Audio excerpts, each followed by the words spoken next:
there's a certain economy of energy. I think it takes a lot of energy for them to materialize in our sense of material existence. And I think that's why they never stay long. Keep watching to learn more. Book 3 in the new Thinking Aloud dialogue series is UFOs and UAP, Are We Really Alone? Now available on Amazon. New Thinking Aloud is presented by the California Institute for Human Science, a fully accredited university offering distant learning graduate degrees that focus on mind, body, and spirit. The topics that we cover here. We are particularly excited to announce new degrees emphasizing parapsychology and the paranormal. Visit their website at cihs.edu.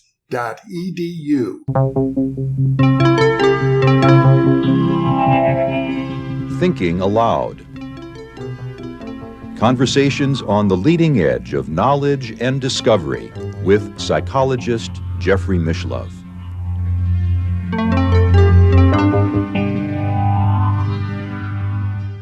Hello and welcome. I'm Emmy Vadnais, co-host with Jeffrey Mishlove.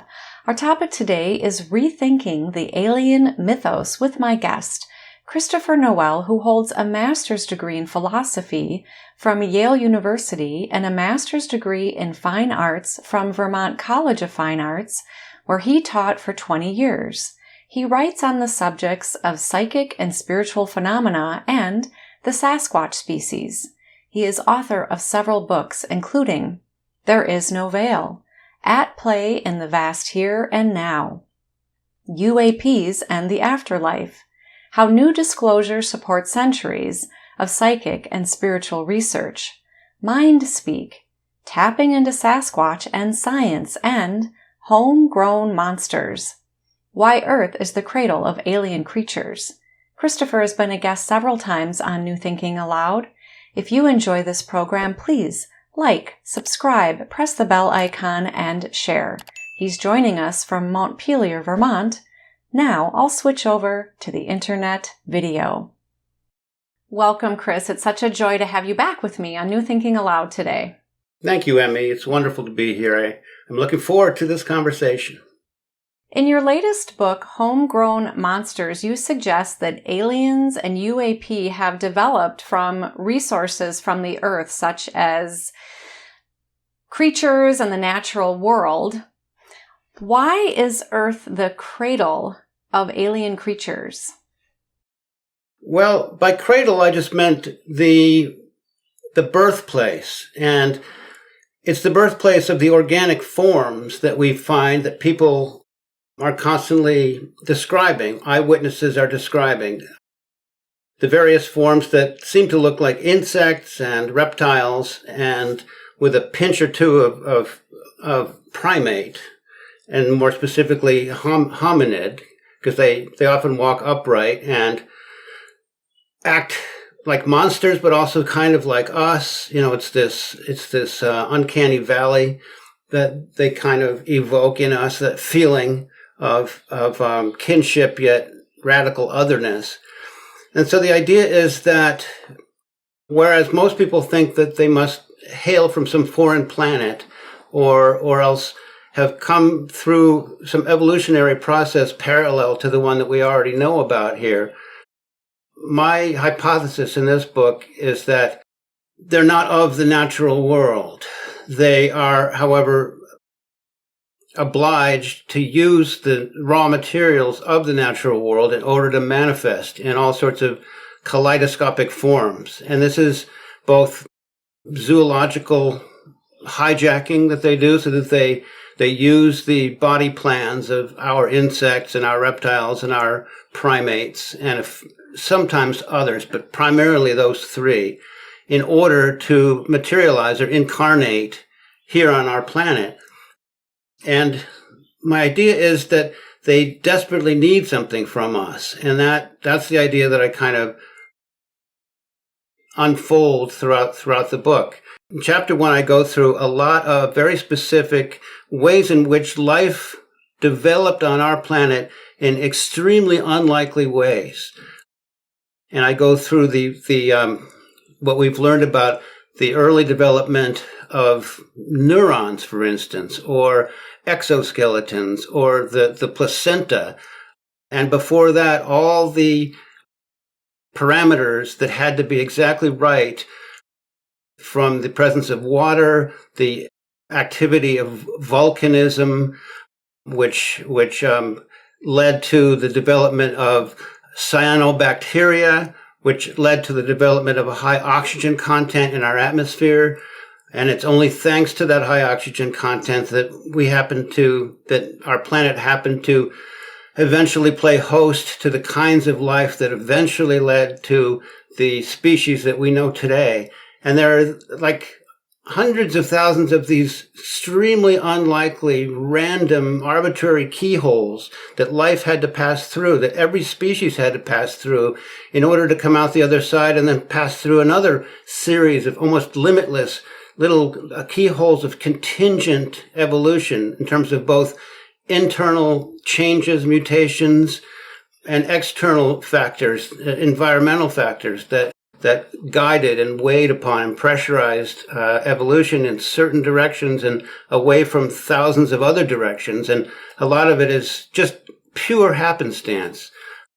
And so that is in order to try to establish that it's much more likely that these aliens, which I always put in quotation marks, are not a product of some foreign planet, because going through all these keyholes kind of drives home the point that it would be so vanishingly unlikely for the same keyholes to have arisen and been traversed or passed through by life on a foreign planet in order to arrive at these very same forms that we see in reports of alien beings, as to be ruled out, at least provisionally, as we try to have a concept of what the more plausible scenario is. And I think that plausible scenario is that consciousness, which, as we know, as most listeners and viewers of this channel know, is independent of the physical world. Consciousness can, as it does in each of us, incarnate or instantiate in an organism, in organisms. And then when that organism dies, it retranscends back up to where it came from. I have come to the notion that the consciousness that is responsible for the entire array of UAP alien, the array of phenomena under that umbrella is one that has hijacked natural history, our natural history, because it is not natural to us. It doesn't seem to be able to enjoy the same sorts of birth, life, and death and transcendence that we do, and that I believe animals do too. So I think that the entire mandate for that consciousness, which I'm calling the challenger consciousness, just as a placeholder, that's the best I can come up with at this point. This challenger consciousness has attempted to barge into natural history to try to become it, to try to merge with it, and so that it can have a proper birth and death and transcendence. I have a chapter in my book called The Trick of Being Born, in which there are reports of abductees who are brought in front of their hybrid children. You know, it's the old story of they were impregnated years earlier, and then the fetus mysteriously disappears, and then they're brought by these abductors, and they're introduced to their own child, which is a hybrid of us and alien organism that is not natural to this earth. And they're made, there was this one fascinating account where the woman was told by her alien captors, love the child, hug the child, nurse the child. It's as though they're trying to imbue this hybrid offspring with the life essence of humanness. And I think that's also behind the entire hybridization program that I'm taking as I'm stipulating to myself seems to be really going on. This hybridization program seems to me to fit with this whole notion of they're not natural and they're trying to become natural. They're trying to merge with us, become us, and they think that they can kind of co-opt our souls. And it's our souls that transcend the mortal life and, to my way of thinking, go on to bigger and better things afterwards. And I think the aliens don't have that opportunity. I think this is why they're continually at us, continually pestering us and trying to resonate with us and sort of grab our life essence, our vital essence, so that they too can have they're trying to go beyond vicariously enjoying life through us. They're trying to actually take over our sort of life, not necessarily by sidelining us, but by becoming additional us so that they can live. Whitley Strieber says that they're in a very nightmarish condition where they're not quite alive and they're not quite dead. They exist at a higher vibrational level where time doesn't work the same, so they can see the future, in which case, and because of this, they don't have an authentic, dense, grounded life, where for us there are constant fresh experiences and surprises, and we're in a learning process, whereas for them, they're just in this kind of in-between zone. They can't fully ground themselves here on Earth and live like we do, and they can't fully transcend to what's beyond. I feel like they're in this bandwidth that traps them in there, which is why they continually boomerang back and forth between their default invisible state and brief visitations to this dense condition where we live. But they can't stay here for long. You notice they never stay. They always have to get back, but they never stay up there either. They're bouncing back and forth, ping-ponging back and forth. They can't really die, and they can't really be born, which is why they're grasping after a kind of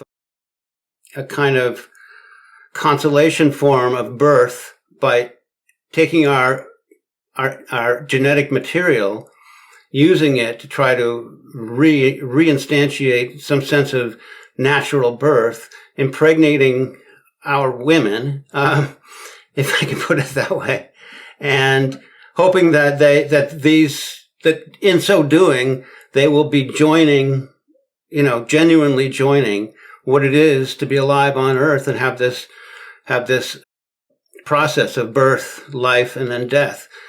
They're outside of this process, and I think possibly the entire motivation, the entire incentive or engine behind all these thousands and thousands of years, who knows how long, of their sort of heavy-handed presence in our life has been because they're on the outside looking in, and their default state is invisible and high vibration, high frequency, but they can modify or modulate that density and come down here, but then they have to go back unless a ship crashes or an alien body is killed or dies.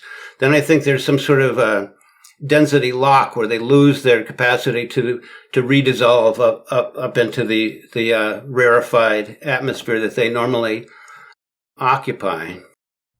How have you come to this hypothesis or conclusion? I have come to it just by reading and thinking. There's no concrete experience or empirical evidence that I personally bring to bear. I've just listened to hundreds of accounts and read a lot of books and just considered what might be the most logical situation that we find ourselves in. And of course, it's only a hypothesis. It's only my contribution to the larger conversation, and see if anybody finds it persuasive. But there are precursors who are much heavier hitters than me. I'm a newcomer to this field, but like John Keel used to talk about how they're of a higher vibration. Whitley Strieber does too. And John Keel says that there's this super spectrum where everything, really all the phenomena that we can experience are on this spectrum at either a low, dense level or a higher, rarefied level. And the visibility threshold is somewhere in between there, where we can't see them at a certain point, and then they pop into existence. And Kenneth Arnold, who most of you know is the one to first call UAPs saucer-like, when he had his 1947 encounter, we just passed the anniversary of it in June, just a few weeks before Roswell, he said that one of these ships looked as solid as a Chevrolet car, and the other one, he could see pine trees through it, so that it was half materialized and half immaterial. Jacques Vallée says that most reports over the years have been of insubstantial craft. It's only when they get lower and lower and denser that you can knock on them and they're solid, or they land and leave marks in the ground. But their more natural state is half, even when we can see them, is only half there. Half there. They're all there, but they're only half of the vibration that meets our senses, that coincides with what we can perceive. How did I get here? Just reading the great minds and trying to see how to dovetail what they pointed out with what people are currently experiencing and recently experiencing. I've never found it persuasive that these creatures are from a foreign planet. The very fact that not only is it so highly unlikely that even our planet was able to produce the life forms that we have today, and not only is it all that much more unlikely that there'd be a twin, parallel process going on at some faraway planet with entirely different prevailing conditions over these billions of years, but these creatures also have DNA that's recognizable to us. And I go through that in the book too. I mean, the only other explanation besides that this consciousness that animates these creatures is using our raw materials, our organic raw materials, in order to manifest and to attempt to live here in what is to them an alien world.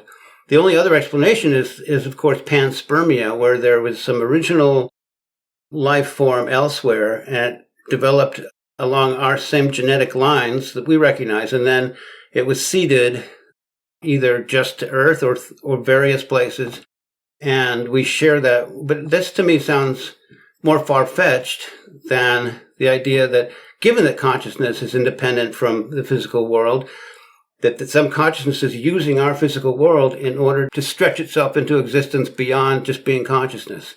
And so I go a lot in the book into psychokinesis, PK, and especially macro PK, where even we, individually, some of us, can affect physical objects. Like some people can make tables levitate off the ground. Some people can affect the statistical outcome of random event generators, like at the Paralab in Princeton.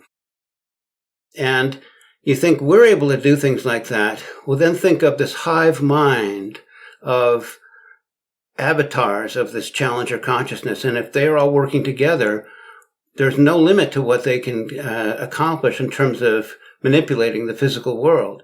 So they can, not only can gray aliens levitate and float through the air, as hundreds of abductees and eyewitnesses have reported, but monumental, colossal, metallic craft can levitate and shoot through the air. That seems impossible. That's why most scientists who are looking into this, most researchers think there must be some exotic propulsion system. I think it's consciousness itself, which is the propulsion system. If a table is levitated, as actually happens, and many people have witnessed it. Leslie Keene has testified to seeing object levitation in seances, and she's extremely trustworthy in the UAP space and in the spiritual space. She's seen that. I myself have seen that in a seance that I went to last summer. There's no propulsion system. There's no wormholes. There's no warp drive involved in a table coming up. It's consciousness.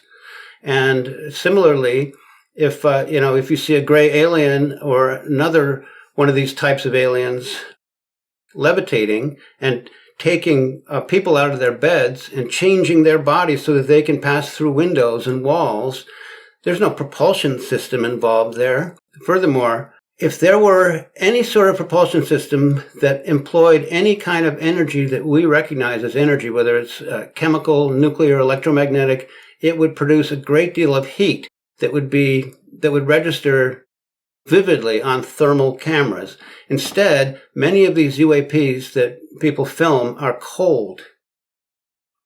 So it must be something outside of any recognizably energetic system, something that flies in the face of the first law of thermodynamics, which is about the conservation of energy, that energy doesn't disappear, it can only transform into a different kind of energy. So if the momentum of these craft and they're stopping on a dime and turning 90 degrees, that amount of energy would produce heat, but we often don't see heat.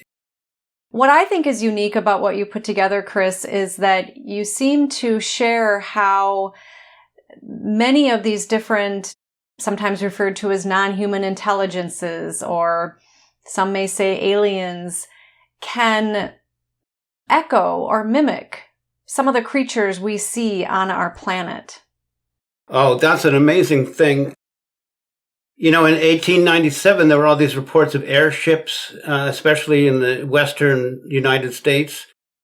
And tens of thousands of people reported seeing these airships with motors on them and big wings on them. And this was many decades before such airships even were invented. There were dirigibles way before that, but they didn't have the same description or capacity to motor through this across many, many miles of territory like these that were reported and written up in dozens of newspaper articles for about not quite a year, I think about 9 months in 1897. And since then, all sorts of mimicry has taken place. There's people who see helicopters, especially in this recent mystery drone flap that occurred at the end of last year, the beginning of this year, where people would see what seemed to be drones, but like I was just saying, they don't appear on thermal. They weren't putting out any heat. So they're not drones in any sense that we've ever been able to conceive of or manufacture. People would see helicopters, but there was no rotor sound. They were silent, and yet otherwise you'd say those are helicopters. I think they were just levitating through psychokinesis from this powerful consciousness that is an other than ours, and they take on the forms that they think we would be fooled by or be amused by. There's a man out in California named John. His channel is Latchkey Hustle, and he has filmed some astonishing instances of mimicry where, like a little bee, he'll film a bee, but with its wings out, but instead of using those wings to fly in a logical direction, the wings will be still and it'll just float sideways. And he has a clip of video where a bird is flying along, and then it turns into a silver sphere, not unlike the boogosphere that we've been looking into lately. And then it goes along for a while, then turns back into a bird and starts flapping along. There are many people now who are filming this kind of mimicry where things look like bugs or birds or other objects, but they can't be because they don't behave like them. I have a video I just put up called sublanimals, which is like subliminal animals that are moving so fast that we can hardly ever catch them with our naked eye. It's only when we film sort of either just randomly somewhere or film an aircraft, a helicopter or an airplane, and then play it back really slowly, we can see these fast movers zooming along just so fast.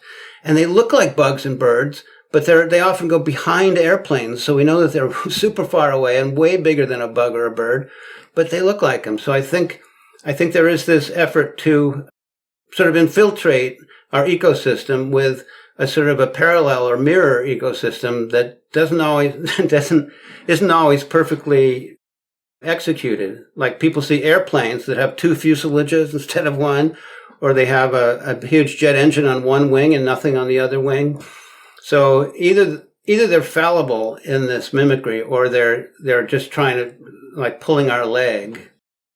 Also, you make connections with how some of these alien beings look like some of the other creatures on our planet. Now we have, over like 8 million different types of species on this planet, and it's not surprising that there would be these, what we conceive of as alien creatures, because they don't necessarily always behave in laws of physics that we're familiar with. But for example, you talk about how, like, the Nazca mummies seem to replicate some of the features of ants, or like Jeffrey Mishlove, who has studied Ted Owens for 10 years, and he talked about there were these beings that looked like, I believe they were praying mantises.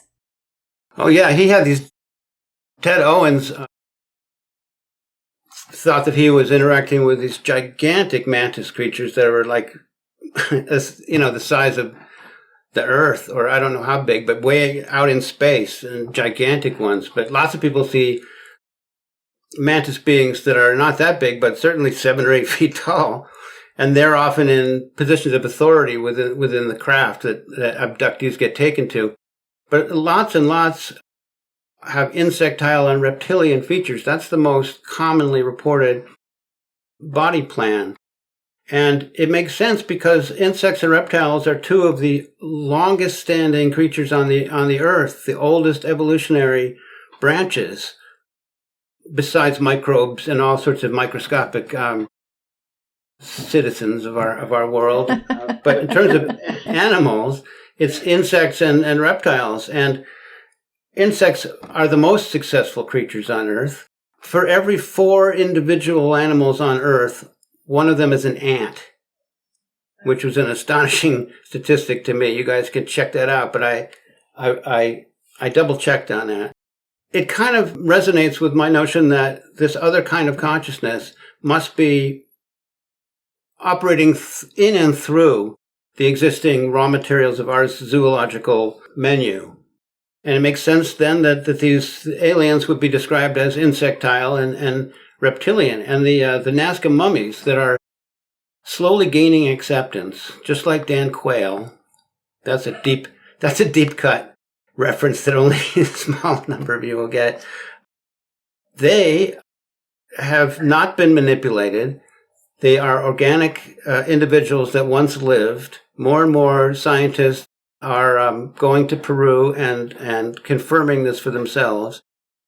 And they have insectile features. They have reptilian features, including they have these pit organs. Reptiles have these pit organs on the sides of their faces, which are for sensing heat. And some of the Nazca mummies, too, have these. They have retractable necks, like turtles. They have a lack of a breastbone. They just have a circular rib cage with no breastbone, just from the spine and circle and connect in the front. All these ribs, and it looks like a tube, which is like what? A snake, just like a snake. And there are many, many granular, people have been increasingly taking deep dives into very subtle and sophisticated analysis of the anatomy. Now that we have more and more tomography that shows us every little every little detail of these creatures, how they're put together, and aspects that wouldn't be known by the general public at all, and that wouldn't be known by any, hoaxer who would put these together. And most people know, but many of you may not, that there's one of these specimens that they've dubbed Montserrat, who's 1,700 years old by carbon dating. And she, like all of them, has 3 fingers and 3 long, long toes and long, long fingers, which is, of course, exactly what's described by abductees. Not only that, she has a fetus inside of her abdomen that also has 3 fingers, but it's only like this big. It was maybe a third of the way developed. You can't know exactly, but it's so tiny and so delicate inside an already delicate, desiccated body that they haven't yet dared to go in and try to take it out because it might just all turn to dust, but they can see it on the x-rays and on the tomography. You can't fake that. So anyway, these mummies are authentic, and they're increasingly going to be seen as a concrete revelation of the fact that, yes, there are these other sorts of organic organisms that take after the organisms that we've all developed and had for millions, tens, hundreds of millions of years on Earth. And these are akin to them, but they're different because I think they were made of an amalgam of different species by the powers, the psychokinetic powers of this other form of consciousness that sculpted their forms, their avatars, out of what they found here on Earth, what it found here on Earth. There are different types of aliens or non-human intelligences. For example, there are those that you're describing that seem to have bodies. And of course, you also mentioned that there are other types that seem to move between frequencies and densities and move between visibility and invisibility, including objects that seem to be, as you describe, plasmoids. Yes, exactly. Plasmoids are fascinating. I found out that 99.9% of all the matter in the universe is plasma, which is the state that's, the fourth state of matter, as they say, not solid, liquid, or gas, but it's an electrical cloud of electricity, where electrons that have been stripped from their original atoms, and ions, which are atoms that no longer have a charge. And these clouds of electricity can take different forms. Even mainstream science, not the UAP crowd, but mainstream science has noticed and been baffled by the fact that this plasma in our atmosphere sometimes behaves like individual autonomous creatures. They come together. They sometimes chase each other. They change shape. They seem to have a nucleus and a sort of a penumbra or aura around of different densities of this electric cloud. And they also can come down into our atmosphere and seem to me to be likely behind many of the kinds of sightings that people have. People see these glowing orbs that are not as solid as the metallic orbs that people also see. See, there's a whole range of density. I think that the changes in density is more, to my liking anyway, than change of dimension, where there's like a separate kind of reality. I think it's all one reality, that there's no separate places or alternative realities. I think it's all one reality, and the changes in the approaches and departures are all a matter of increased and decreased density. And so these plasmoids come together and they act like an intelligent individual, and they're gorgeous. This to me is another one of the pieces of evidence that shows me that consciousness can control, can sort of suffuse and control matter. In this case, it's this electricity. And this is why when some of these UAPs come low and near the surface of our planet, all sorts of electrical effects are noticed. Like people's cars will suddenly turn off when they're being visited by either a craft, solid craft, or this more diffuse cloud or orb. People are seeing orbs all the time, and it affects household electronics. People's phones get drained of batteries, or they go kaflooey. I think that's because these manifestations are made of electricity. but that consciousness is not itself on the electromagnetic spectrum, but that it can use that spectrum, manipulate it in order to create effects here on Earth and in interaction with us. There's a biologist at Tufts University named Michael Levin who has done fascinating experiments where he sees that cognition and intelligence, and I would say consciousness, but he doesn't use that word, he uses cognition, is much more evenly distributed in organic matter than just in the brain. So, for instance, he took a whole bunch of frog skin cells, just the skin cells, mind you, not neurons at all, just skin cells, clustered them together, and they began to evince intelligent behavior. They began to go around and gather up smaller clusters and aggregate themselves with that. They actually eventually gave birth to smaller, like they budded. They had like this budding of smaller clusters of skin cells and all sorts of behavior that would never have been expected were it not for the fact, as I say, that consciousness can go into matter and can animate it and make it conscious. Michael Levin works with these planarian worms, and he found that he was able to teach a planarian a certain, like, rudimentary behavior. Like, if it goes in this direction, it gets a shock, and that direction smells like ethyl alcohol, but the other direction doesn't. So it learns to avoid that. Whereas before it would go 50-50 in the two directions. Now it avoids that bad smell where it gets a shock and goes in the safe direction. Then he cut off its head. Science is cruel. And yet the planarians can regrow their heads. And when this one regrew its head and a new brain, it also knew the same, it retained that same lesson that it had learned before. So to me, that means the consciousness continued to be immanent in that body, even though there was no brain. I just have to make sure to mention the telepathy tapes, which was a huge inspiration for me, and that I write about a bunch in the book too, where these non-speaking or limitedly speaking autistic kids prove to the world with increasing irrefutability that telepathy is genuine, and it means, once again, that consciousness is separate from the brain. Yes, I had a conversation with Thomas Verney, who is a psychiatrist, and he was, I believe, one of the first people to suggest that babies in utero could sense. I think his book was The Secret Life of the Unborn Child, and he went on to write another book about, after he studied and read 5,000 articles and books, and essentially came to the conclusion that there's consciousness throughout every cell in the body and every part of the bacteria that we're also made of as well. Consciousness can suffuse and animate our kind of meat. Why can't it suffuse and animate anything it wants to? Like, there's nothing special about us. It can work with these plasmoids, and it can work with tiny worms and with us. I think it can work with just about anything made up of atoms and molecules. I think they're nothing without it.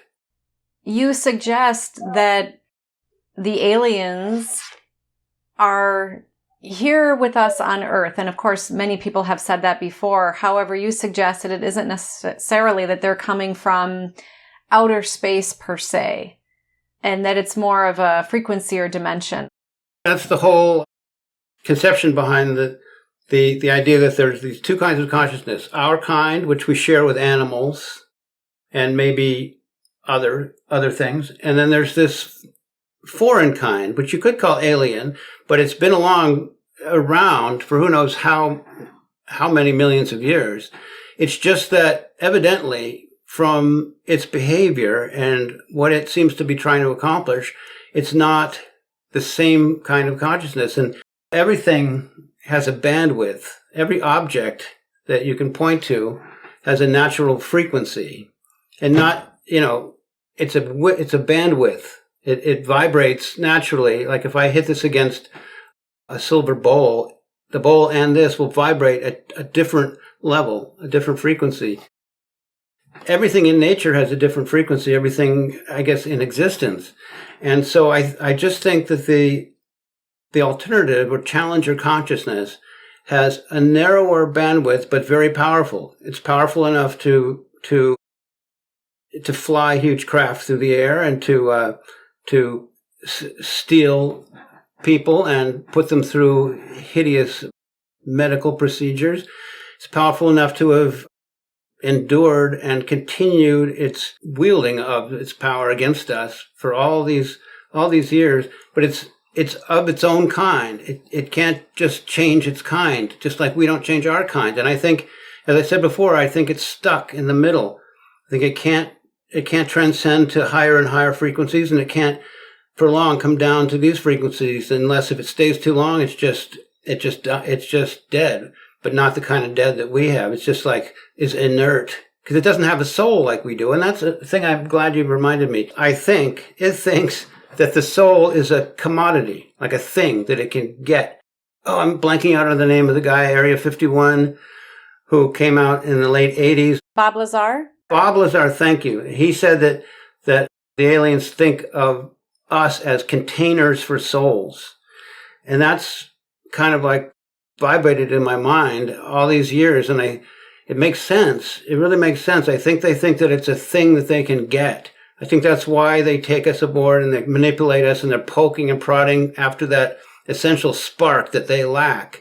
And they go for the sperm and eggs as a way to kind of like as a shortcut or a short circuit in order to get at this thing that they can't understand, this eternal spark that we have. The soul isn't a thing in us. It's a vibratory capacity. We have a much broader bandwidth of our consciousness, our being, which isn't this body. It's our consciousness or this shirt. It's our consciousness. And that's our soul. You know, like we don't have a soul in us. Instead, we are in our soul. Our soul is the large thing, the real thing. And we're just kind of like, the ego is just sort of riding along with this larger, higher, more authentic self. And we're part of consciousness at large. The poet Rumi said, not the drop of water in the mighty sea, but the mighty sea in each drop of water. And we're each a drop of water like that. So I think that it's presumptuous of me to say so, but my suggestion anyway is that this alien consciousness has just made a serious category error or a fundamental conceptual mistake, and it thinks it can get our soul as though it's our heart or sperm or eggs, and it can get it out of us like we're containers in some sort of simplistic, literal way. I think they're very literal minded. And it hasn't worked, and that's why it's going to continue in this endless loop of attempt and failure. They, to me, seem like Sisyphus pushing that boulder up the mountain. And I don't think it's going to culminate in some sort of invasion. And I think this is why they're trying to protect us from blowing ourselves up or ruining the environment, because it's like a parasite-host relationship. They can't afford to lose us.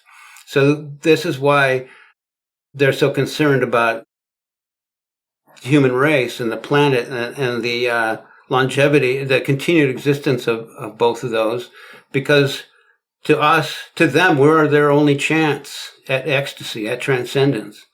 It's my working hypothesis anyway. There are people such as Tom Campbell, who is a physicist, and he's developed a theory of everything, and he talks about the larger consciousness system, which he describes as perhaps synonymous with source or love. Of course, Carl Jung also talked about the collective unconscious. Why do you think that these aliens, which of course are non-human intelligences, of course there are reports of a variety of types of them, have a separate consciousness from that larger consciousness system versus being a part of it? That's a great question. That's right. Goes right to the heart of this whole matter. And I love Thomas Campbell's work, and it's inspired me too.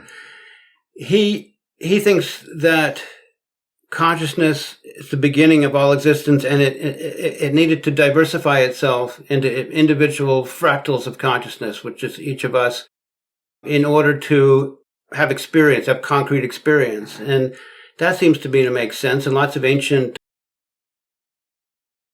myths of origin kind of like play the same tune, the same chord as that.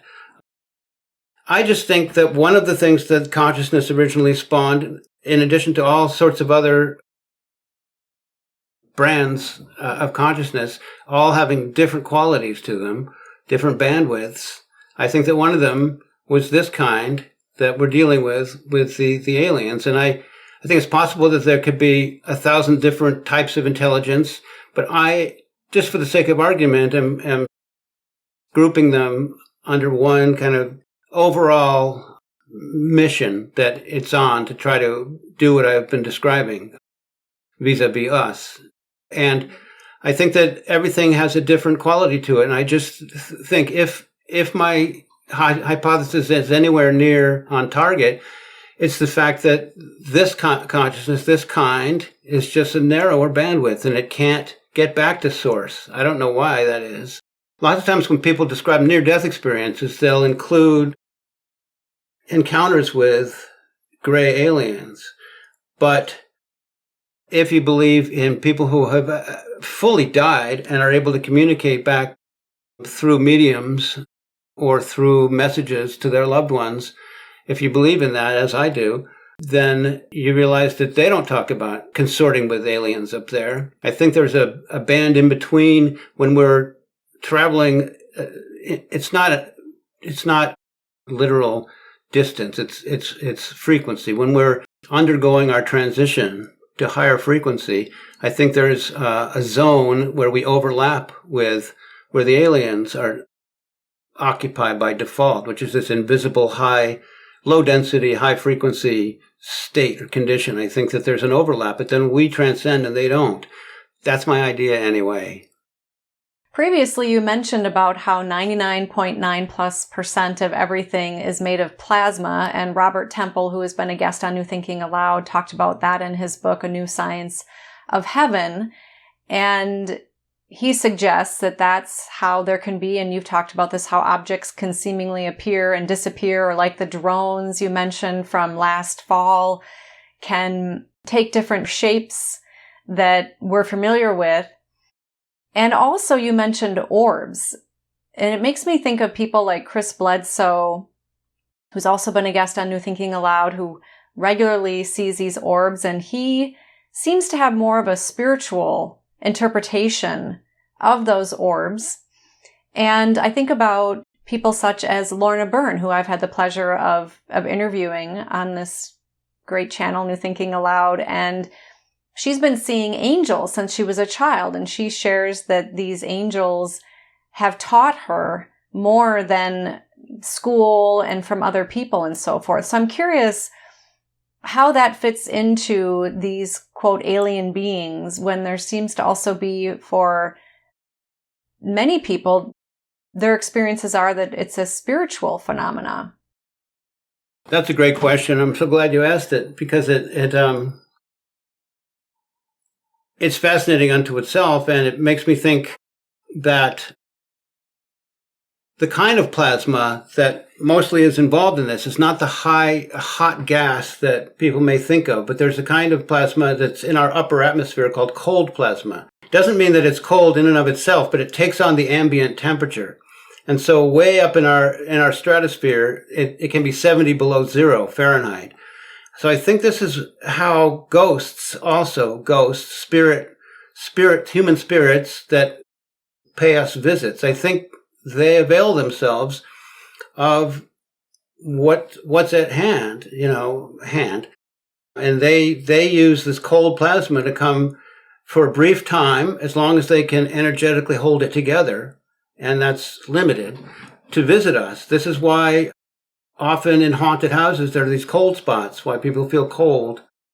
when they're being haunted or when they're having a visitation, there's often cold, and there's often a psychic breeze that comes through, which people describe as cold. I think that disembodied human spirits use the same raw materials as disembodied aliens or the other kind of consciousness. I think that there's parallels in how they manifest, because there's only a finite amount of raw material that anyone, be they human or alien, can pick up and use, in order to manifest. They can't manifest without matter, atoms and molecules, and the atoms that are entailed in plasma, as Robert Temple talks about in A New Science of Heaven, are what can appear. They're light, they're energy. And so that's why people see self-illuminated spirits. Many people see orbs. And since consciousness is the common denominator of all of this activity, it makes sense that folks like Chris Bledsoe are able to, and many psionics and otherwise sensitive people with psychic capacity can call in these forms, these examples of or instances of consciousness that have taken temporary specific form with atoms and molecules that we can perceive with our ordinary low-tech senses. We can just see them. And we can see them more with high-tech. Like I was saying before, it's been revelatory to me over the last few weeks that taking film, even just 30 seconds of film at a random time in a random spot near my front door, but running it back and taking it at 120 frames per second, you can run it back at 10% speed and see, I don't know whether to call them creatures or not. I've sort of humorously dubbed them sublanimals, like subliminal, and that's on my YouTube channel, Impossible Visits, that a video about this. But it's revelatory. So technology can push back the visibility threshold and allow us to open our aperture and take in a lot more than we've ever been able to before. But people have achieved spirit photography within seances with cameras that even back in the late 1800s they can do that. So it doesn't necessarily need modern technology, but we're more and more able to see more and more, both spiritual encounters with our sort of consciousness, where the spirits can lower their vibration, increase their density using raw materials in order to appear before us, is the same basic process as the aliens are using. But I'm arguing that they don't come from as far away. They're more imminent, and they don't have as much room to grow and learn. That's why they keep, as they say, boomeranging back and forth down here, ground level. They can't stay because they have to default back to invisibility. But human spirits can stay only a brief time, but then they have plenty on their plate up there. They don't have to keep boomeranging back and forth. In the different reports that people share coming in contact with these non-human intelligences or aliens, some describe it as benevolent and some say it's malevolent. How do you account for that? I think that they don't exist in our moral dichotomies like that, or on our moral spectrum. My hunch is that because they need what we have and they're everlastingly rapacious for it, I think that they're trying to resonate with our bandwidth. And I think that they interact with us. They come at us in order to resonate with us. And I think that is the food. I think they're kind of like vibration vampires. They're trying to feed off of this vibration as though, still operating under the delusion that they can get our souls, which is impossible. They're not built for our souls. They're other than that. And so I think that they come at us with different mood music depending on our state of mind or state of emotion at the time. I think they can seem evil, as they certainly do when they perform their surgeries on us, paralyzing us and strapping us down and seeming to have no empathy for what we're going through, or they can be angelic. And these angelic entities can either be actual angels, or they can be pretend angels that are these criminals or these hijackers of our essence. These would-be hijackers of our essence who are doomed to fail. I think that they're going about their business in a sort of chameleon-like way that can just sort of change situationally. I don't think they're inherently good or evil. I think they're just after one thing. The thing that it lacks, the thing that will complete them. How did you come to the conclusion that they're after our souls? Just like I said before, reading people's accounts. John Mack in Abduction wrote that I hear in a number of cases that the alien beings envy our dense physical embodiment. In Communion, Whitley Strieber writes, I had the sense that they were somehow interested in my soul, that they were trying to access something deeper than my body or even my memories. He later speculated that they were reaching into me, into something eternal. Abductee Betty Andreasen said they wanted to know what made me alive, not just my body. Back to John Mack in Abduction, his abductee that he interviewed named Karen said that the beings told her, you have a spark we do not understand, and seemed fascinated by her emotional responses to their questions. She felt they were, quote, trying to pull something out from inside of me, like my soul or my energy. And these reports seem to play that chord again and again and again. Those are just a few examples. I hear that and read that from so many people that, when they're looking in these bottomless black eyes, they get a sense that that these eyes are penetrating, trying to penetrate to the core of them. And I think this falls in line with the train of thought of them needing something from us. And I think it's the closest approximation I can come up with is it's our eternal soul. And so that's echoed by some of these accounts. And I just think it makes sense in an overall holistic picture of what the situation is, as I've been trying to articulate, maybe insufficiently, but it's a working theory, let's say.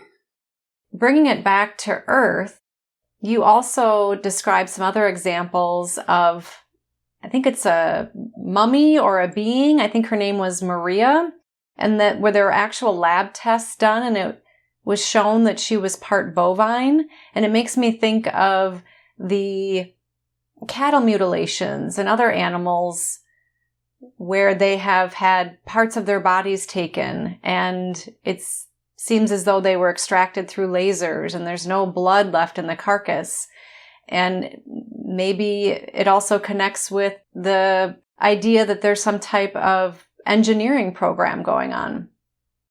Yeah, I think that the mutilation story is an extension of the same grasping that I was talking about in terms of what they do with us. I think that inasmuch as animals share our form of consciousness in a broad sense, I think they transcend to higher and higher planes after their body dies.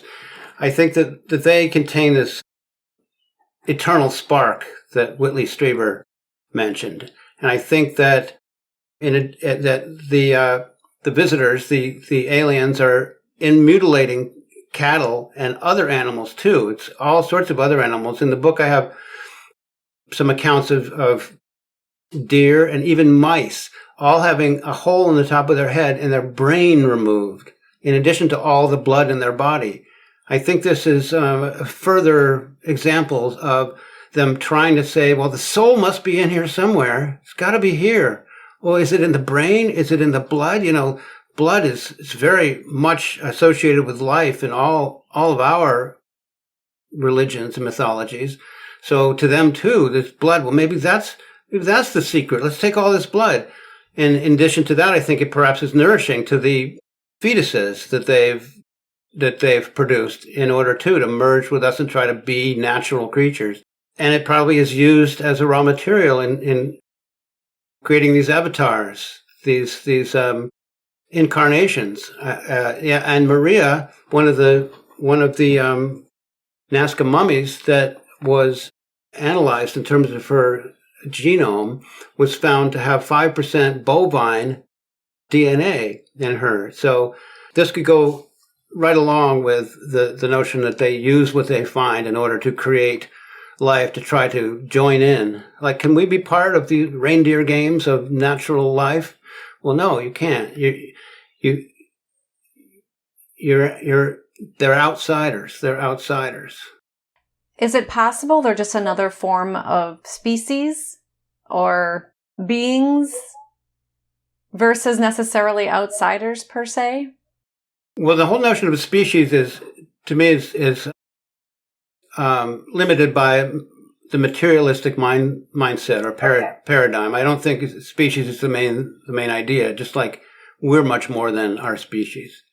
Maybe the qualities that has been researched for over 150 years in parapsychology, such as you mentioned, apports and levitation and being able to move in and out of dimensions or frequencies, is part of what makes us have pause to ponder these as something different than ourselves. Even though we as humans do have those capabilities in many accounts as well that have been researched in studies. I think there's a great overlap between what we can do and what they can do, because I think consciousness is consciousness as far as that goes. And then there's different capacities of different types of consciousness. But in the overlap, they can do telepathy, we can do telepathy.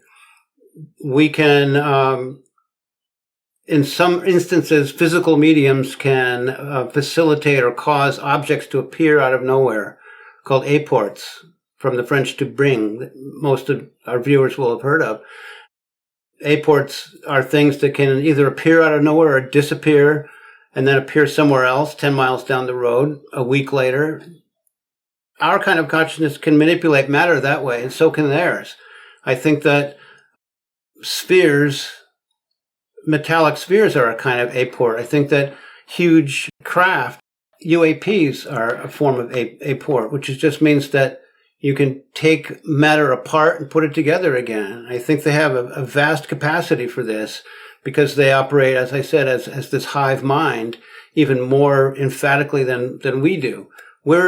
That's another thing. There's a sense in which we are genuinely individuals, and they're not, in my hypothesis. Any of this could be wrong. But I think that and Whitley Strieber says this a lot too, I think I got this from him, is that they're not actually individuals.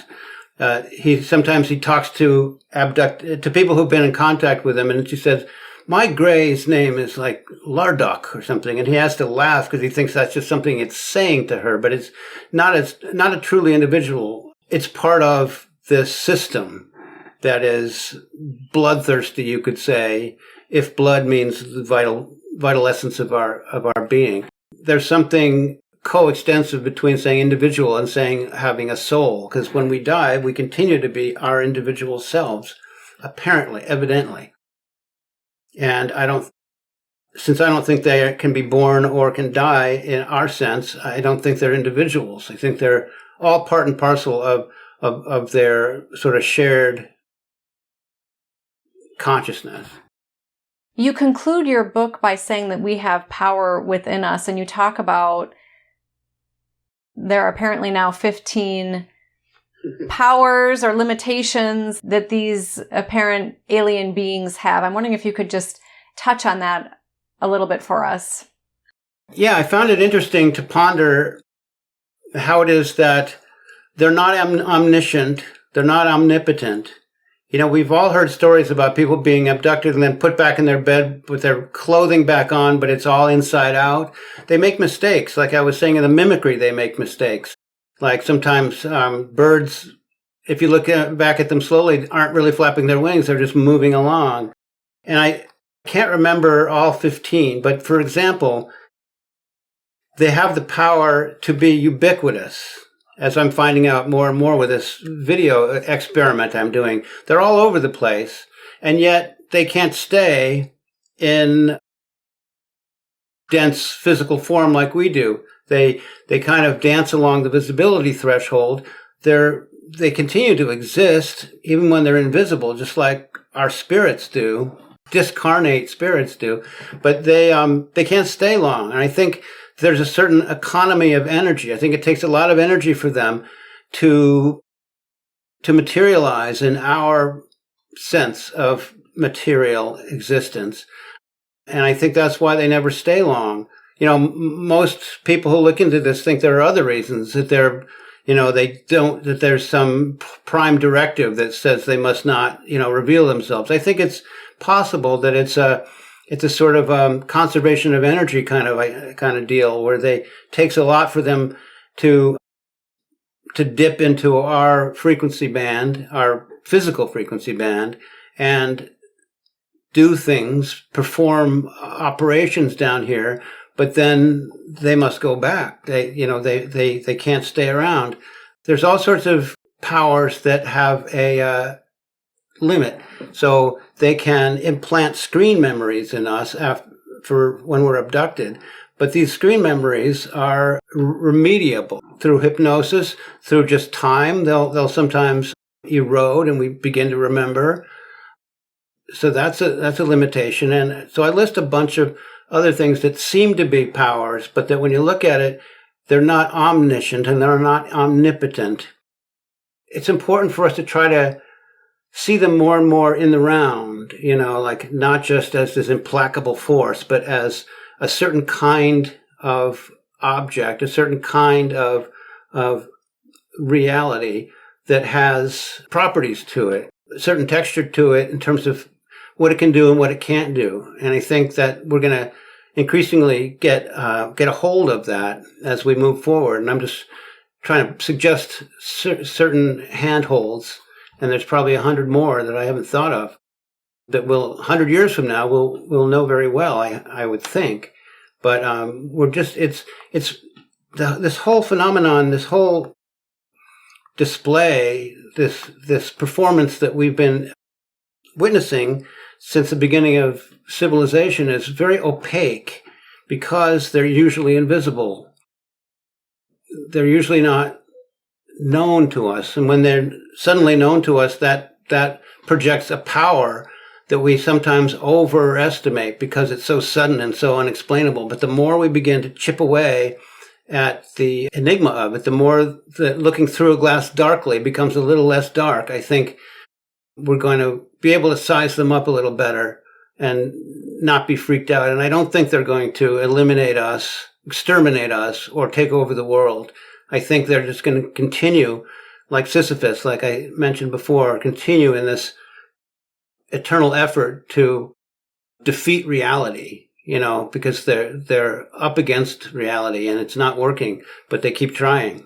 It's just sort of like that image of the snake eating its own tail. They sort of, or a dog chasing its tail in a more frivolous metaphor, they're just kind of exhausting themselves continually in this effort that's ultimately futile, I think, or else they would have succeeded already. It's been a long, long, long time, and they still act the same way as we can dig down and find sources portraying them as acting way back in the beginning. There's ancient gods who demanded child sacrifice. And why did they demand child sacrifice? I think it's because it's been said that children are still half in heaven. I think that there's a spiritual potency or fruitfulness in children that they, back when we knew them as gods, deities, way back in the day, I think we saw them wanting child sacrifice so that in the experience of death, they felt like they could get that soul again, still that soul. And, children probably represent to them a sort of a bridge between this world and the great beyond that they are lusting after. I think that the irony is that for them, we are the great beyond. Most people think of these aliens as coming from, outer space, and they're the great beyond. But I think that they transcend us in certain ways in terms of their power to come and go across the visibility spectrum, and we transcend them in the macro sense. And ironically, they're trying to catch a ride with us upward, even as they also take us on their craft. But it's a whole different order of transcendence that they're looking for. Do you have any sense with our own consciousness that we can, for those who are interested, invite these experiences with them, or choose not to have them, as it were, for those who might find this fearful? Obviously some people want nothing to do with them, but continue to be visited and toyed with nonetheless. So I don't know if we always have the power to dictate what happens to us in the face of this encroaching consciousness. But I think that people doing CE5, like Stephen Greer and his faithful, and many others, the psionics who are currently working with the Skywatcher program, I don't think there's anything dangerous, because I don't think they can take our souls. I think that they want to resonate with us. And I think that the thrill that they get, the highest they can get, best they can do, is to resonate with our consciousness.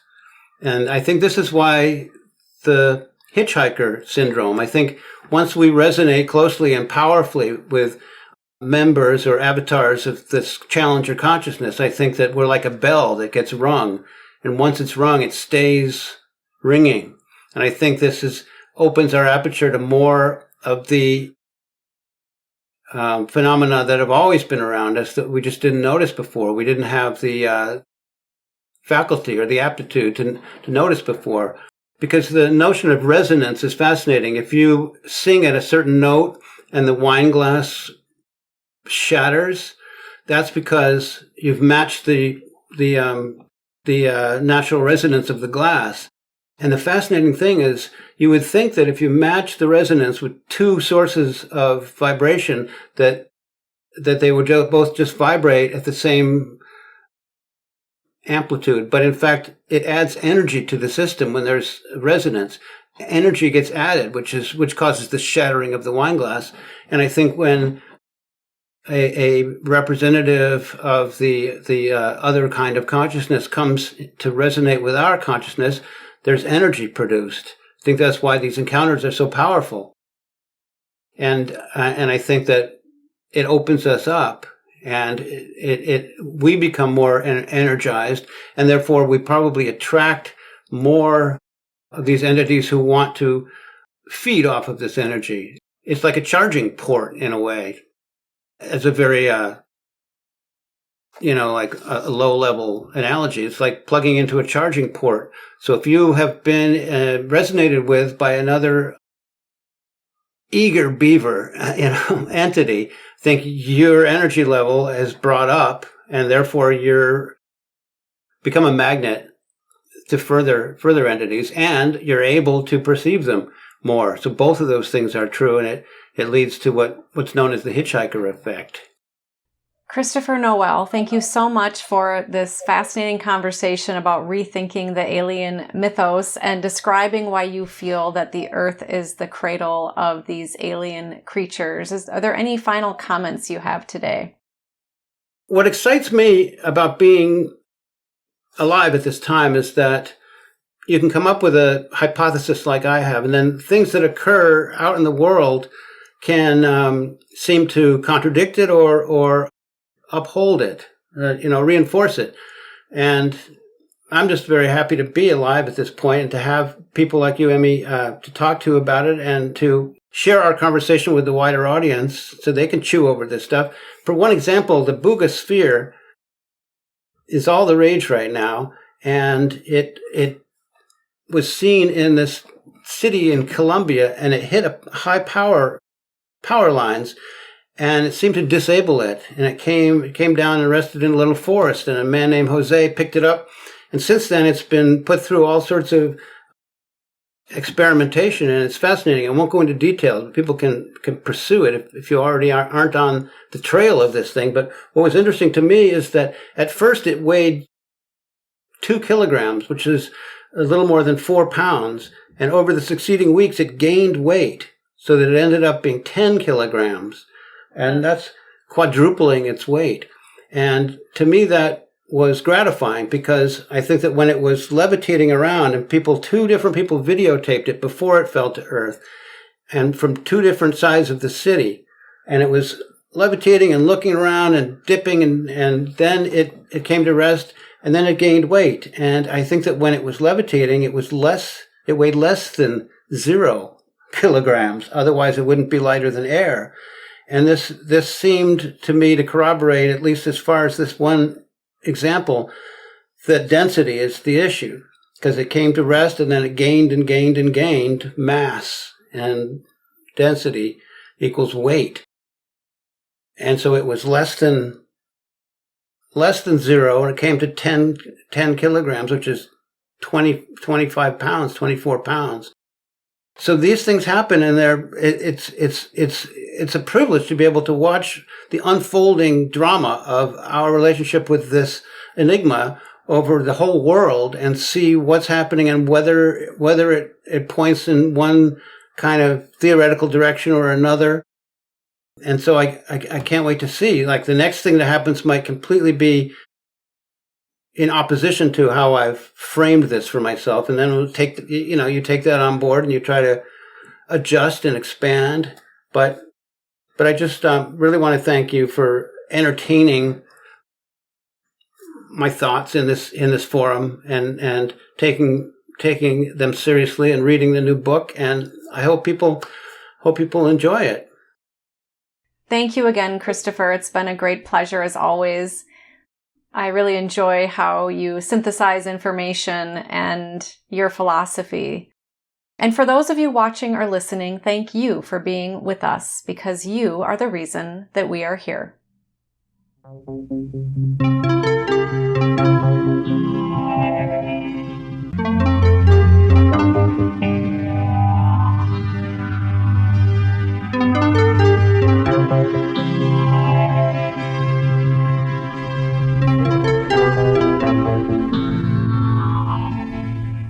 You can now download all 8 copies of the new Thinking Aloud magazine for free, or order beautiful printed copies.